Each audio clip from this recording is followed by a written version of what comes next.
বাঘ একটু ভেবে বলল, তুমি শত্রু না, তুমি সাথী হতে পারো।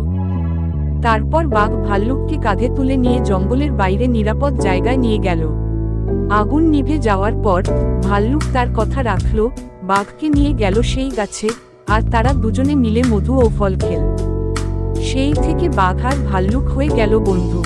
জঙ্গল শিখল, শক্তি নয়, বোঝাপড়া আর সাহায্যই সত্যিকারের সাহস।